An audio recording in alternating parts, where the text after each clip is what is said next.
Is it fair to give people more time off work if they're undergoing gender affirmation surgery than if they have a child?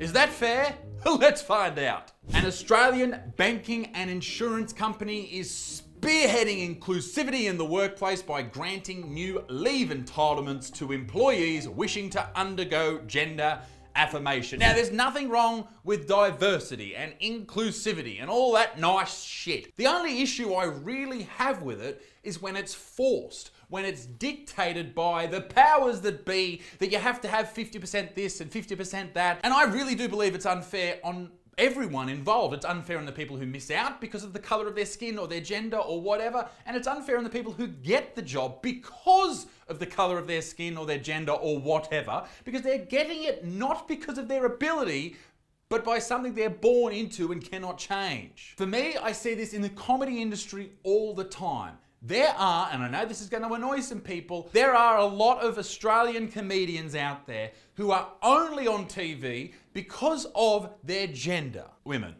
is what I'm saying, women. Now that might seem a nice thing to do, but we don't live in a nice world, do we?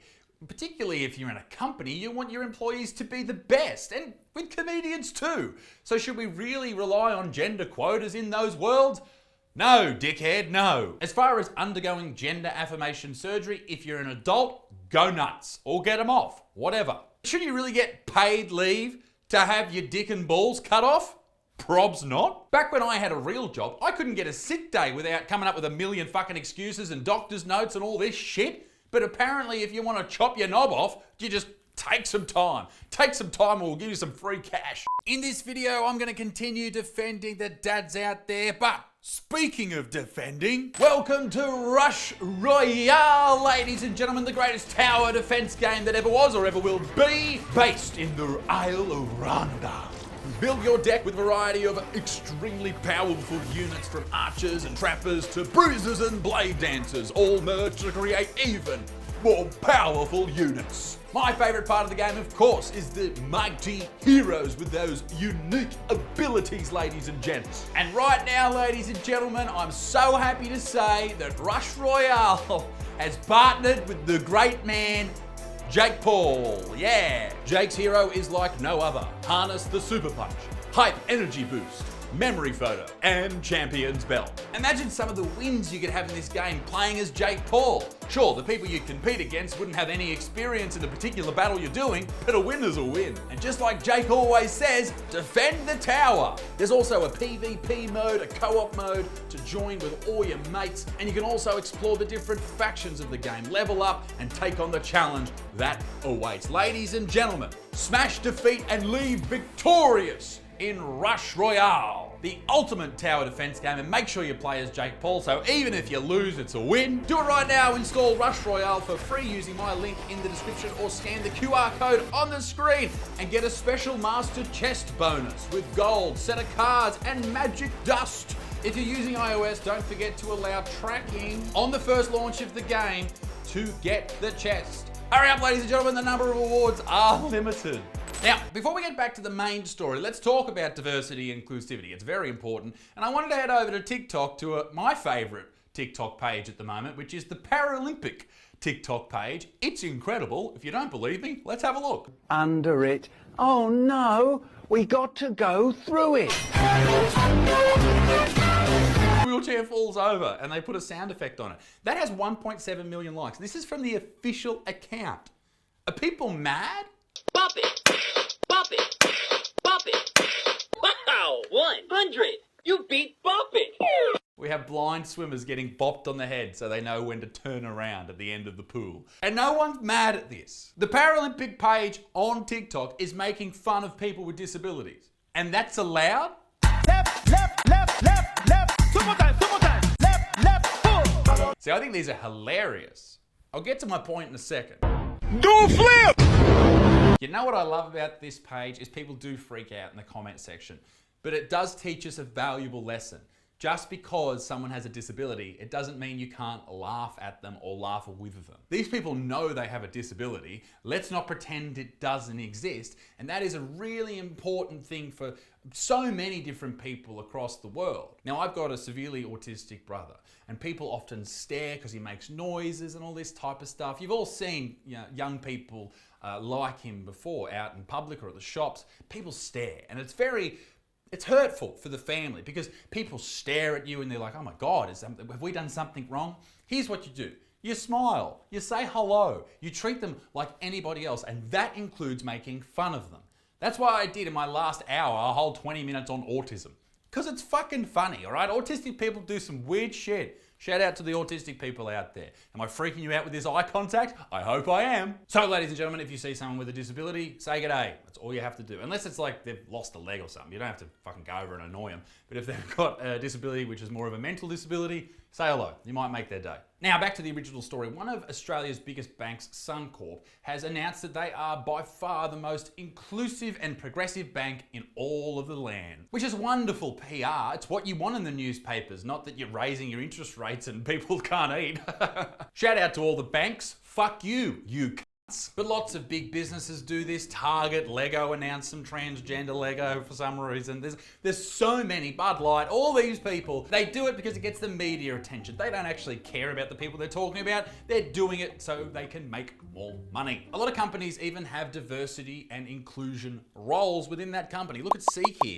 I imagine the interviews for these jobs start with the one question. Do you hate straight white men? Yes? Welcome. Suncorp introduces gender affirmation leave to employees undergoing gender transition. Eligible employees at one of Australia's largest financial brands will receive life-changing benefits to assist gender affirmation. Good on them, but it's elective surgery. Why do you get time off paid for elective fucking surgery? If you've always wanted big tits and you get a boob job and it's gonna make you happy and give you all these benefits like jizz in your face, is that appropriate to get time off and get paid for it? Suncorp has introduced gender affirmation leave, which grants workers going through gender transition 6 weeks of paid leave and up to 12 months unpaid leave. 6 weeks paid leave. Now, I'm pissed about this for a very particular reason. If you're a new dad, or what they call a secondary carer, which is usually the dad because the mother usually is the main carer because of the milk and the boobs, etc. If you are a secondary carer, you only get 4 weeks. In other words, you get 2 extra weeks if you're cutting something off. I treat employees differently at Butterfield Industries. If you have a baby, you're fucking fired. This genuinely fucking breaks my heart. Like, I'm going through right now one of the most incredible times of my life. My wife and I have just had a baby, and he is 9 weeks old, and the past 9 weeks have changed my life forever. And to think that other dads out there or secondary carers don't get to have that experience because they have to go back to work really does hurt me. You are there for their formation, be it a boy or a little girl, whatever it is. Those moments you'll never get back because you have to go back to work. And I get it, you have to work, except if you get gender transition surgery, you get an extra 2 weeks. Shouldn't they be on par at the very least? But it gets more hilarious. When it comes to gender, staff participating in medical, legal, and social affirmations will be supported. You get 6 weeks off pay just because you're changing your fucking birth certificate or you're going to a party that it's your fucking gender reveal and you're a they, them, and you get a cake that's fucking mustard coloured. Fuck yeah. Let's get some time off and get on the piss. Additionally, it allows eligible employees to take time off to tell their families and friends about their change, or you could do it on the fucking weekend.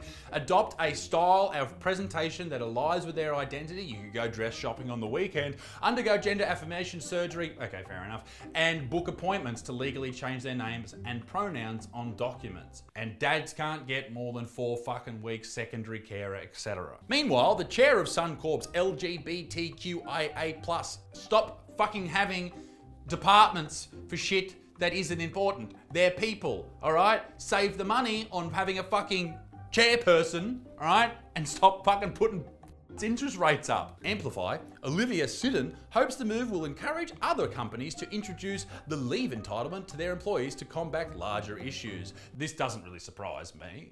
Suncorp is very woke. Let's have a look at what Amplify is, their LGBTQIA+ fucking Group. Amplify's purpose is to champion and celebrate an inclusive environment at Suncorp where lesbian, gay, bisexual, transgender, intersex and queer employees and other employees with diverse orientations, gender, identity, expression and sex characteristics feel safe and supported to bring their whole selves to work, except for their dick, which they cut off because they had 6 weeks off. Do you really need a department?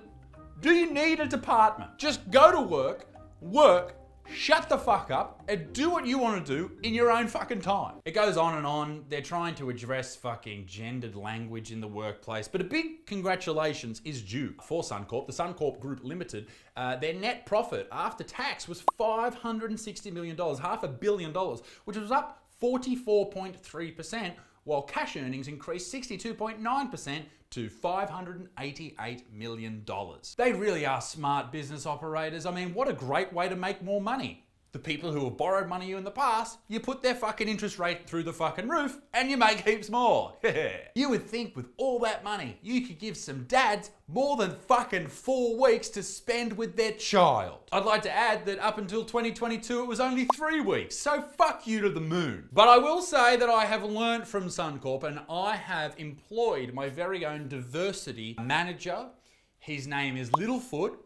He's a dog, and I employed him because he doesn't see colour. Dog joke. Ladies and gentlemen, be a good motherfucker. Peace in the Middle East. Me dick stinks. Toodle of wow. Bye bye.